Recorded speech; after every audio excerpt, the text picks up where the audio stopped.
All right, guys, this is Growfold, and I am coming to you again with another big box plant shopping tour. It is New Year's Eve. I just got off of work, and I actually decided to go to the big box store Lowe's in Prosper, Texas. You can see that most of their outdoor is actually without plants, but I specifically came out to buy some potting mix that I use for my house plants when I pot them up. I plan to pot up a couple of bigger Aglaonema this week. So here is it. If you're interested in what soil I use, I actually use the tree and shrub garden soil for $7.98. You get all of this. What I use is this is my base soil. Then I add orchid bark, perlite, and sometimes even leca balls. But anyways, you can see that there has been some cold freezes in Dallas, and you can see that the crotons are not happy. Some of the leaves have fallen. I think, this store tried, you can see that that's, freeze damage right over here, but they've tried to protect some of their plants by putting, this cloth over them. That's very admirable, and I'm glad that they're attempting to protect the plants.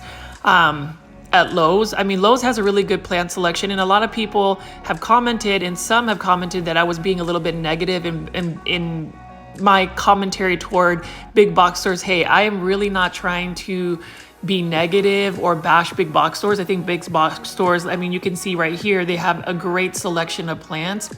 My only thing is, I just wish that the care they put into the plants was just a little bit better. But this, location I've visited several times, and I've already blogged it about twice, has great plants. I mean, look at this Aglaonema. I've been looking at this for the past 3 weeks. There's only about 3 of them left. I noticed that they re-merchandise their plants to where they are a little bit more spread out. I am so tempted to get this Aglaonema. I might eventually do it, but I'm gonna wait till maybe next week if it's still available. And then we have some Ficus elastica ruby, burgundy, Ficus laurata mini right over here, a Jenny Craig Dracaena, that's really cool.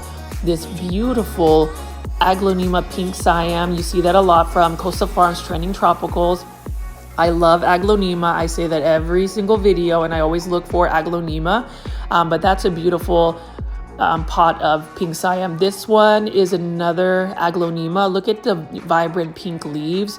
If you are not a fan of Aglaonema, or you're a plant collector and you're more so with these Philodendrons and other Aroids, try Aglaonema. They bring a lot of color to a space, and they're just easy to grow. They're a little bit slower growing, and then we have this calathea right over here. That's beautiful. And these calathea have been at this big box Lowe's store for about 3 weeks, almost a month, and they're still maintaining. We have just a regular Schefflera or umbrella plant. We have a calathea Micayana or peacock one, and we also have another type of calathea right over here. But as you can see, I'm panning out, and this is really cool. They put out some more space to really display the plants. I like that they stripe the plants by color and by type. It gives it a better impact. In retail, you want to have really good displays like this right here. I'm looking at it and inspecting this plant that has a little bit of damage, but look at this beautiful calathea Micayana. Beautiful. And like I was saying before, sometimes the merchandising, hold on, it's $22.98. I was almost tempted to pick up that calathea, but it's a little bit pricey for me. But what I was saying is merchandising plants like this, I believe, draws more people to pick up a plant and buy that. I mean, putting the pinks together, the Aglaonema together, it just gives a visual statement where you're like, oh, look at this plant. I want to see if I'd pick it up and, add it to my home. And then having the ficus, plants together, that's cool. And you could see that this Aglaonema, I don't know the plant ID, has blooms. I tend to cut the blooms off of Aglaonema just because it, kind of stuns the growth of an Aglaonema. And I'm not a hybridizer, so I'm not going to let the blooms grow. But yes, if you see blooms on your Aglaonema, you want to snip them off quickly because it does take a lot of energy from the plant. You want the plant to produce those beautiful leaves. But like I said, again, this Lowe's has a beautiful presentation. They typically take care of their plants. You can see that their plants are fresh. There's a lot of lush greenery around here. I simply come to this Lowe's after work just to look at the plants because they do bring me some sort of like relaxation and peace. Just seeing green and just plants, I really think is good for your mental health as well. And I am a big proponent in terms of just, collecting plants, especially plants that bring you joy and not stress. But look at this orchid right here. I am starting to be really drawn to orchids, especially healthy looking ones like this.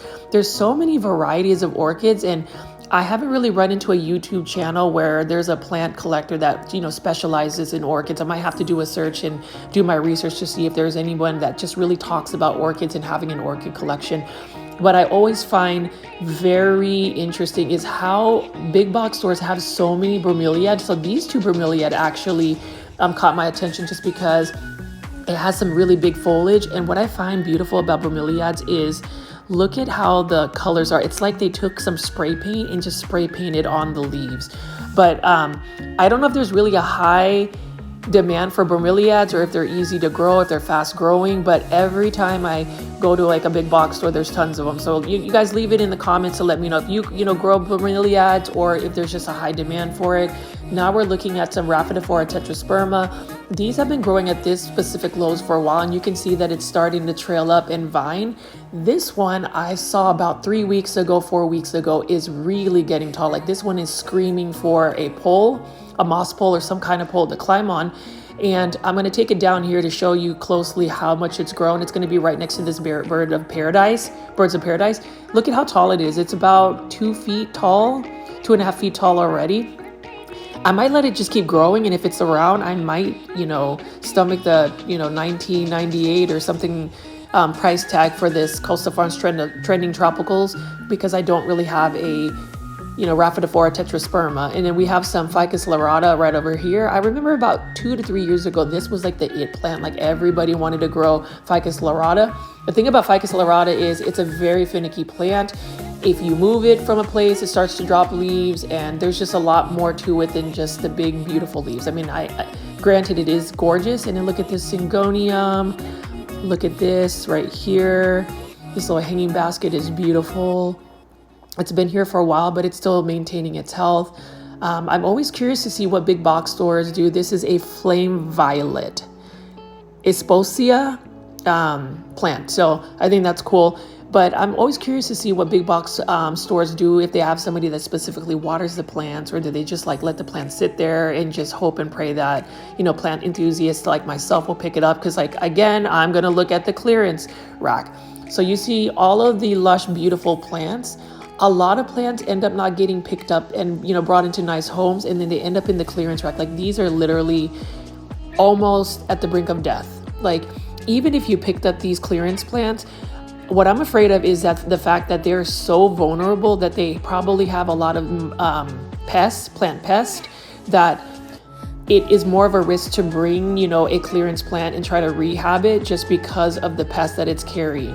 When you collect plants, you want to look at your space. And I was telling somebody in the comment section that you have to have a routine about inspecting the plant while you're still in the big box store, looking at the soil, and then putting, systemic granules to prevent future pests, spraying it down with some insecticidal soap or some neem oil, and then really just looking at it. Like this Florida beauty has been here for a while. This has been here for about 3 weeks. Nobody's picked it up. I really like it. I'm almost tempted to get it. I might end up getting it. I might end up adding another plant that I really don't need to add to my home, but that one's a beautiful plant. I love the speckling. And then we also have that Marantha. We have some Photonia right over here. I am actually curious to see how many people have grown a Photonia for a long time. I just feel like Photonias have like a short lifespan. They end up getting very leggy and die. But you could see these purple waffle plants are really pretty. This one's starting to crisp up, but I like it. I like the undersides. They're beautiful. And then this is an interesting one right over here. We have a dragon's, what is this? A dragon's tail or something. That's a pretty plant. I like just the very delicate small leaves. We're gonna go look around this corner and look, Helix. I know that I'm always like gaslighting, English ivy. I think I'm just gaslighting it because I really like the plant. It looks beautiful. I just wish it would love me as much as I would like to love it as well, but it's always like failed me. So, you know, spider mites galore. And then we have some begonia right over here. We have, a Philodendron micans hanging basket. That's really cool. There's some damage to the leaves. I don't know if it might be thrifts or some kind of like spider mite situation, but yeah. Philodendron micans is always a beautiful plant, but I'm looking at this English ivy again. And then we have another hanging basket syngonium. That looks really nice too, $14.98. That's not bad. I just wouldn't pay $14.98 for a common syngonium like that. I know it's just a catch pot, and we have some African violets right here. And then some more syngonium. This is a Syngonium Maria. I like the chocolate looking dark leaves. It's pretty cool. And what else do we have going on right over here? This is a sad looking syngonium. It just needs water. It's just thirsty. I almost want to get some water and just water these plants. And then I've been eyeing this particular plant for a while. I heard it's kind of like an Aglaonema where it starts to grow like offshoots and starts to clump. And then this Lowe's and most Lowe's have beautiful hanging baskets. Look at this, love it. I don't have any hanging baskets growing in my home. I'm afraid to drill holes in my on my roof. Just making more holes is just not a thing for me. That's a cute little planter. And then we have this anthurium, and I'm thinking this anthurium probably has black blooms. I think it's really beautiful, and for $12.98, and this is from Costa Farms. The planter it's in is really cute too. It's just not my taste. I would rather just have a very like sleek modern planter.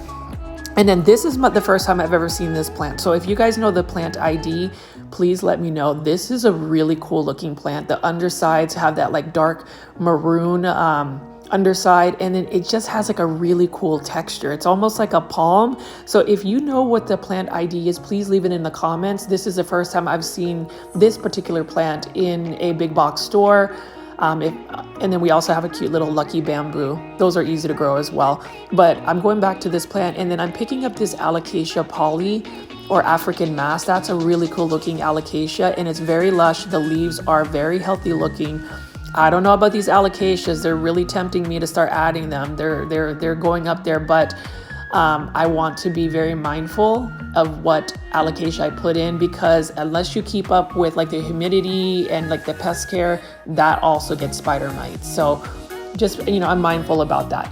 But I love going to Lowe's particularly. I think Lowe's has some of the best plants. Home Depot hasn't had any good restocks as of late. I'm curious to see what spring brings, but you can see all of these hanging baskets here.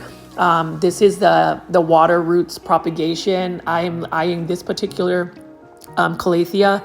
Don't be surprised if I pick it up, but I think, you know, it's still too expensive for me to pick up, water propagation for $14.98. I just can't really stomach, spending that money on it. And then we have some Scindapsus, Moonlight Trubii. We have some more, look at this Aglaonema.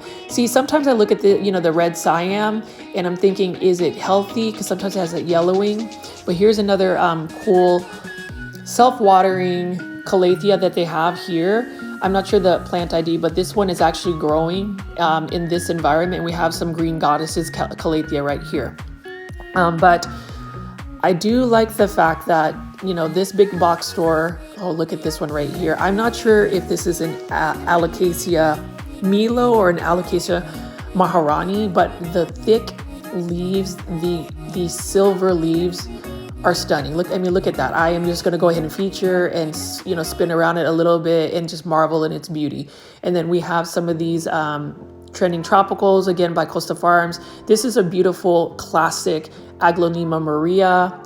It doesn't ever really give me any problems. The only thing with Aglaonema you have to watch out for is mealybugs. I think they're very prone to mealybugs. But we have some more peperomia right over here. These planters are really cute. Look at neon green pothos and then this croton. So the last big box video I had, posted, I found a really cool croton. This one is cool too. It's just the other one looked like it was like a flame, like fire. And then this is a beautiful calathea as well. I think if I'm going to add another calathea, this would be the one. I like the lavender silver leaves, and then just the green border around it is really beautiful. What else do we have right over here? We have some fern, neon green pothos. I'm gonna eventually get a hanging basket of neon green pothos. Like, I'm just gonna pull the plug and go ahead and do it. We have a syngonium right here. I think this is a syngonium white butterfly. It's starting to get leggy on the bottom, but nonetheless, it's still a pretty syngonium. I think everybody should grow syngonium. I think syngoniums need to be more of a popular plant. Look, that's a cool croton banana. And then I'm going to go back here. I'm going to gaslight it again. Look at that Hedra helix English ivy. That's what happens when you get spider mites and it's infested with spider mites. And that was here about 2 weeks ago. So the plant shelf life of English ivy is it's really sad and tragic. I'm going to go ahead and pan out over here again. We have some monstera Peru. I want to go ahead and look again at the Rhaphidophora tetrasperma, some ficus lyrata. They just have beautiful leaves. I will say ficus lyrata have beautiful leaves, big, bold, beautiful leaves. I just don't have the space for it and the lighting conditions. And we're just going to pass by the, purgatory or clearance plants. They're about to be, death's door, but I'm going to look at these monstera deliciosa. So the thing that's concerning me about these batches of monstera deliciosa at all these big box stores is the new leaves unfurling are not really unfurling, they're unfurling damage. Like you can see that one unfurled damage. Oh wow, this is just beautiful. More orchids. I might do an orchid feature at some point, but these ones are very healthy. Now, a place you can get orchids for a better price is Trader Joe's. So I will eventually visit a Trader Joe's and look at Trader Joe's plants. There is quite a following for Trader Joe's, and you can actually get really good rubber trees for a very cheap price. Actually, a lot of plants that you can buy at Trader Joe's for a really good price. But again, big box shopping is always fun because you get good quality plants, and it's even better when you go to a Lowe's like this in Prosper, Texas, where the plants are just displayed well. And that's basically my little big box shopping tour video. I ended up just getting this soil because I do plan to pot up some plants. So thank you guys for watching, and you guys have a happy new year. I'll see you on the next video. Bye.